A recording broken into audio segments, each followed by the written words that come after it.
Hello वल्दी, आप देख रहे हैं चुनावी समर, जहां पर एक और ताजा अपडेट के साथ हम हाजिर हैं। विपक्ष ने कहा, मोदी ने कोरोना के लिए बनाई नोटबंदी जैसी रणनीति। राजनीति के दुनिया के चुनावी चाणक्य समझे जाने वाले प्रशांत किशोर ने विपक्ष संग मिलकर मोदी के संवेदनहीनता से उठाया पर्दा। जी हां, कोरोना के बढ़ते मामलों के बीच देश इस वक्त ऐसी राह पर खड़ा है जहां जनता आशा भरी नजरों के साथ सरकार की तरफ देख रही है, जबकि सरकार इस मुद्दे पर ऐसे मौन है जैसे ही कि उन्हें आम जनता की परेशानी नजर नहीं आ रही। ऐसे में विपक्ष ने इस मुद्दे पर मोदी सरकार के खिलाफ जोरदार हमला बोला है। आपको बता दें कि चुनावी रणनीतिकार प्रशांत किशोर ने प्रधानमंत्री नरेंद्र मोदी पर कोरोना वायरस की प्रॉब्लम को इग्नोर करने का आरोप लगाया है। प्रशांत किशोर ने यह कहा है कि पीएम मोदी ने कोरोना महामारी पर विजय बताकर लोगों के साथ धोखा किया।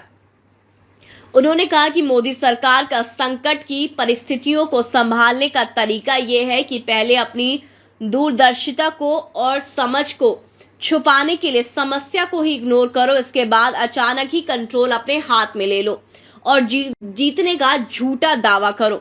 उन्होंने कहा कि अगर इसके बाद भी समस्या बनी रहे तो इसे दूसरों पर डाल दो और जब स्थिति सही हो जाए तो उसका क्रेडिट लेने के लिए अपनी भक्त आर्मी के साथ मैदान में उतर जाओ। वहीं प्रियंका गांधी ने भी ये कहा कि देश में कोरोना की दूसरी लहर आने पर सरकार का रवैया बेहद निराशाजनक रहा है। उन्होंने कहा कि एक तरफ देश भर में लोग कोरोना महामारी से जूझ रहे हैं तो दूसरी तरफ प्रधानमंत्री नरेंद्र मोदी चुनावी रैलियों में व्यस्त हैं। प्रियंका गांधी ने कहा कि इस समय सरकार को महामारी से निपटने के लिए अपनी पूरी ताकत लगा देनी चाहिए थी, लेकिन ग्राउंड पर सरकार के काम नजर नहीं आ रहे हैं। उन्होंने कहा कि विपक्षी पार्टियों ने भी मौजूदा सरकार को कई जरूरी और सही सलाह दी, लेकिन राजनीति करने के चक्कर में उन्होंने सलाह को दरकिनार कर दिया। उन्होंने सरकार पर गंभीर आरोप लगाते हुए कि मुश्किल समय में भी केंद्र की तरफ से भी भारी मात्रा में ऑक्सीजन का निर्यात किया गया है और देश में ऑक्सीजन की किल्लत देखने को मिल रही है। उन्होंने कहा कि हमारे यहाँ ऑक्सीजन की कमी नहीं थी, लेकिन सरकार ने कोरोना का खतरा होते हुए भी दोगुना ऑक्सीजन देश के बाहर भेज दिया। ऐसे में ऑक्सीजन की कमी से हुई मौतों का जिम्मेदार कौन है? दूसरी तरफ राहुल गांधी ने केंद्र सरकार की वैक्सीन रणनीति की तुलना नोटबंदी से कर दी है।